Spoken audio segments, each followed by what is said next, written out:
Gracias. Thank you very much, Klaus, and the whole RISM staff for this meeting and for having invited me in particular. I was planning originally to make some sort of a panorama of the field of Spanish American colonial sources, but I decided I don't know. There's so much going on every day that I don't know that I wouldn't risk that. So I decided on a more conceptual kind of approach. Veamos si esto se puede.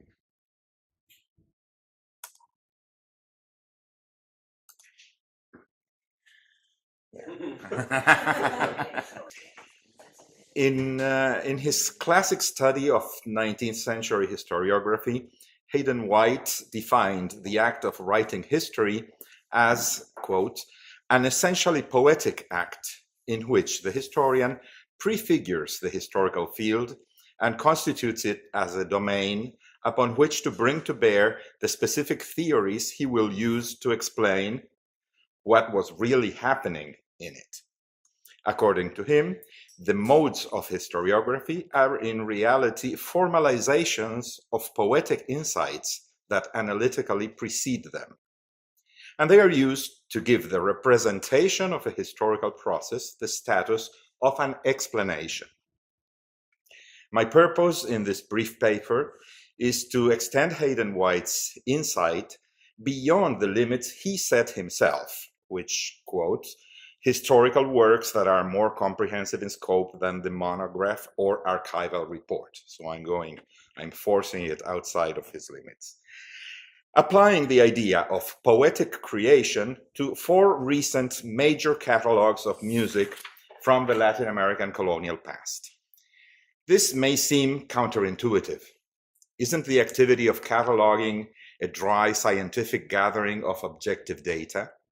Is not the cataloger beholden to leave his subjectivity behind and stick to the detached, dispassionate reporting on inert pieces of paper?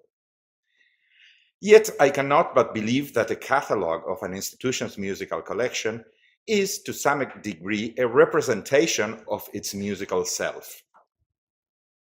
Since Latin American catalogues are generally prepared by music historians, this representation partakes of a mode of historiography strongly conditioned by the historian's poetic conception of the musical life it embodies. The catalogues to be examined in search of their poetics are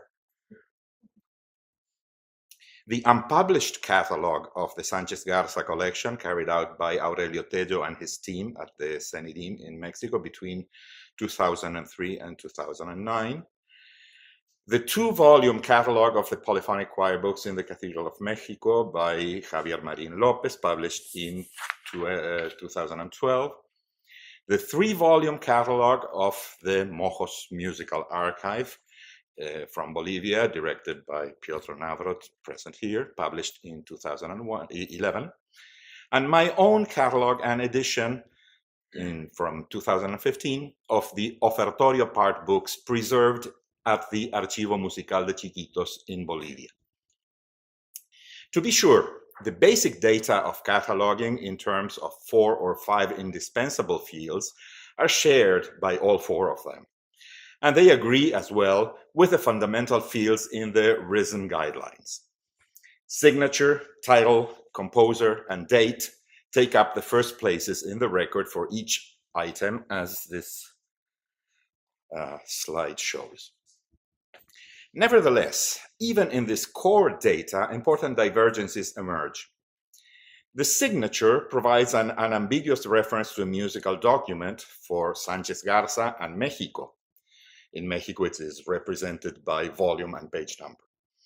In Chiquitos, however, the catalog number serves only as a reference for a number of parts actually stored in separate part books or folders.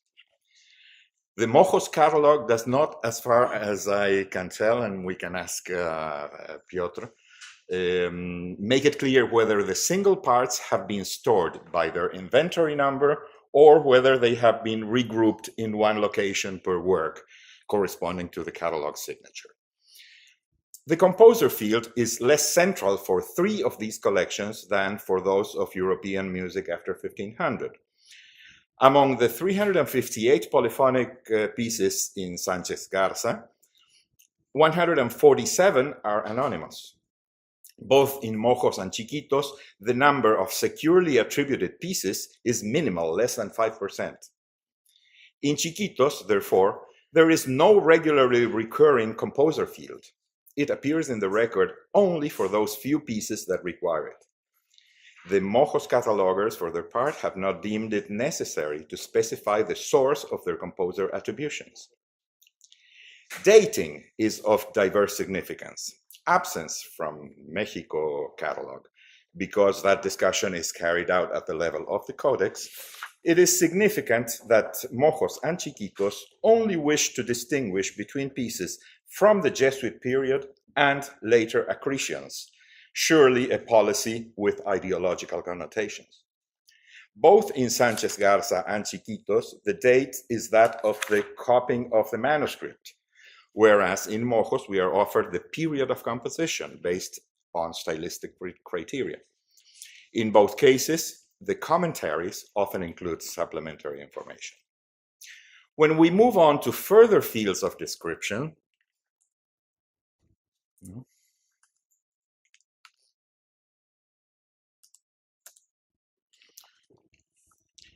although there are still many coincidences, the widely diverging orderings doubtless reflect different priorities.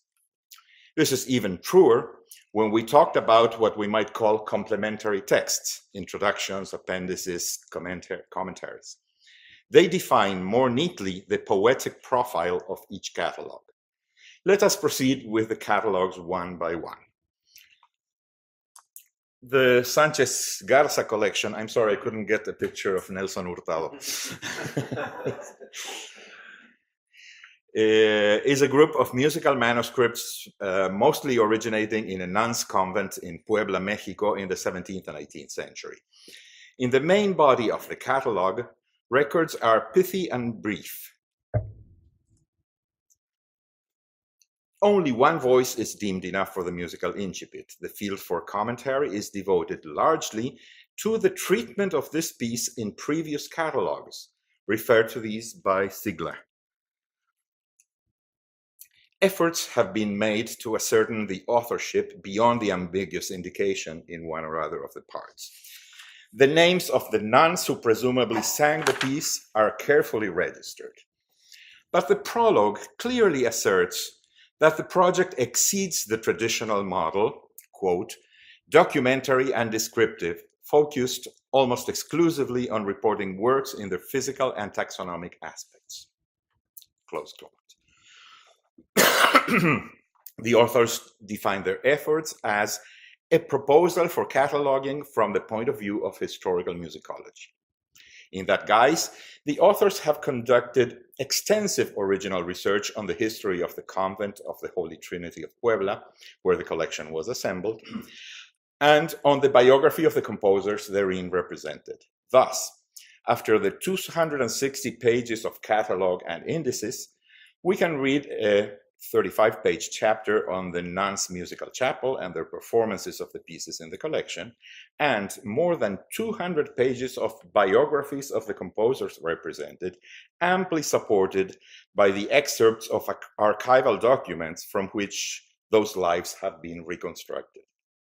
Surprisingly for the outsider, the authors have also included a 50-page review of musicological accounts, inventories, catalogs, and other texts concerning the Sanchez Garza collection. This may be related to the tortuous trajectory of these papers after their acquisition by the Mexican state in 1967, which is described in the prologue. But together with the other texts compiled for this as yet unpublished project, it helps configure an image of a musical and musicological tradition centered around Puebla and Mexico City. Without uttering a single nationalistic word, the text constructs a national story. comprising a dense network of composers and musicians who went back and forth between these two cities and others in New Spain. Metropolitan Spain also has a strong presence in the story, but only as a place of origin. Most composers were born there, but the interest is placed on their eventual migration to the New World, or if they stayed in the Old, the whereabouts of their musical manuscripts in the Americas. In this light, the long tract on the musicological fortune of the collection since the 1960s reads like a continuation of this story, as a patrimony of Mexican society that has suffered mistreatment and needs redress. Javier Marin's catalog of the Mexico Cathedral choir books is, if possible, even more ambitious. Although the author had painstakingly researched many aspects of the musical life of the cathedral for his dissertation for Granada University, the publication in book form has focused on the choir books, their history, their repertory, and their functions in the liturgy. These topics are ably and amply dealt in the introductory chapters. The catalog that forms the core of the book follows with a general description of each codex and a leisurely record of each composition, including occasional analytic aesthetic comments. The publication closes with several hundred pages of indices and lists. The striking difference between the stories narrated by Tello's and Marin's catalogs is the ambit. Perhaps because much of the music in the Mexico choir books belonged since its origin to mainstream European polyphony, but also because of the extent and intensity of Marin's search, the outstanding feature of his catalog is the extraordinary number and geographic spread of concordant sources. The list of sources in Volume 2, most of them containing concordances with the Mexico choir books, covers over 130 pages and spans an area reaching from Gdansk to Oaxaca and from New York to Ouro Preto. Coherently, Marin's presentation seems to talk about a transatlantic adventure, the protagonists of which are the compositions in the choir books. Although we are also faced with a number of pieces written in European Spain and transported to Mexico, this is not viewed as an endpoint, but rather as the occasion for an interaction with the local medium, the local liturgy, the local composers, and the emerging liturgical occasions. The story of the hymn cycle contained in Mexico C4 and other sources is a vivid illustration of this cosmopolitan tale, beginning with a mysterious past, gaining a basic structure through the works of Francisco Guerrero, and then being supplemented, arranged, pruned, canons resolved, and variously modified to maintain its vitality without ever losing its connection to the canonic Spanish composer. Mojos and Chiquitos deserve joint treatment on account of their similarities.